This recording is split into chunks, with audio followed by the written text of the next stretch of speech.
Welcome to our journey back in time to one of the most epic and dramatic tales from ancient Egyptian mythology, the fierce battle for the throne between Horus and Set. This story, known as the contending of Horus and Set, is filled with divine conflict, betrayal, magical transformations, and trials that ultimately shape the destiny of Egypt itself.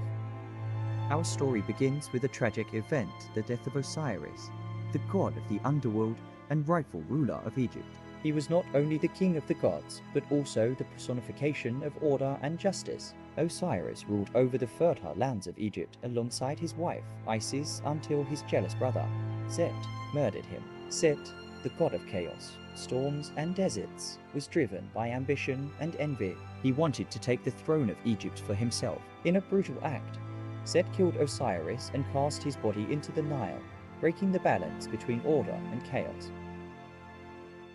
But Osiris' story didn't end there. His wife, Isis, with her extraordinary magical powers, resurrected Osiris just long enough to conceive a son, Horus. Horus, the falcon-headed god, would become the avenger of his father's death and the rightful heir to the throne of Egypt. However, this would not be an easy path. The gods convened a great divine tribunal to settle the matter of who should rule Egypt: Horus, the son of Osiris, or Set, the brother who had taken the throne by force. What followed was an epic, 80-year-long legal and physical battle between the two.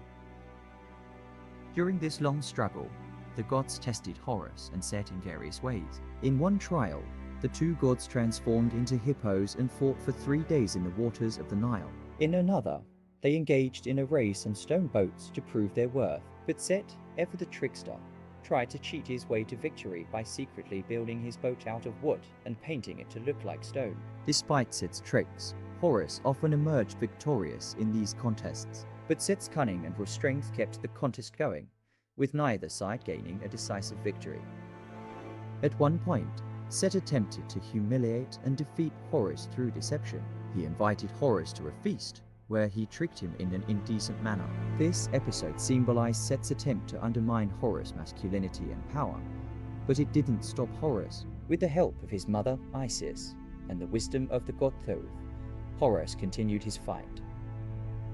After decades of trials and tribulations, the chief of the gods, grew tired of the endless conflict. The gods finally decided to hold a final court session. Horus, representing order and righteousness, was declared the rightful king of Egypt. In the end, Horus took his place as the ruler of Egypt, uniting the two lands and bringing peace and prosperity. Set, although defeated, was not banished. Instead, he was given a place in the cosmos as the god of storms and deserts, acknowledging the necessary role of chaos in balance with order.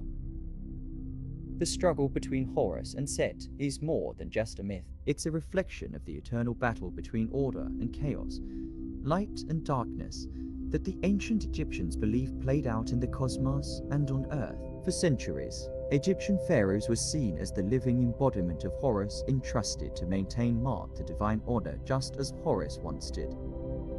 And so, the tale of Horus and Set endures a divine conflict that shaped the very foundation of Egypt's history and its understanding of kingship. Thanks for joining us on this journey through the mythological heart of ancient Egypt. If you enjoyed this video, be sure to like, subscribe, and hit the notification bell for more epic tales from history and mythology. Until next time, may the gods be with you.